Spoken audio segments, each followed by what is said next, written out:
God is asking you to restart. నమ్మిన నేను ఇంకా చింతించను, నేను ఇంకా బాధపడను, ఏదో అయిపోయిన దాని గురించి నేను ఇంకా వేదన పడను, నన్ను రిజెక్ట్ చేసిన వారి గురించి నేను చింతించను. ఇంకా అవసరమైతే వాళ్ళ దగ్గరికి వెళ్ళి థ్యాంక్ యూ ఫర్ హీటింగ్ మీ, ఇందాక చెప్పాను కదండి, thank you for heating me, thank you for rejecting me, thank you for pushing me.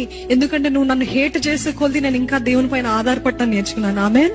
నువ్వు నన్ను విసర్జించే కొద్ది, నువ్వు నన్ను తిరస్కరించే కొద్ది నేను ఇంకా దేవుని సన్నిధిలో మూలుగుతూ ఏడుస్తూ I fell face down in my God's presence because you rejected me.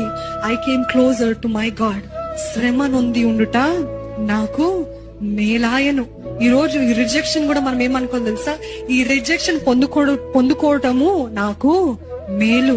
ఇది దేవుడు ఒక గొప్ప ఆశీర్వాదంగా, ఇది దేవుడు ఇంకా గొప్ప ఉన్నతమైనది ఇవ్వటానికే ఈ శ్రమను అనుమతించాడు.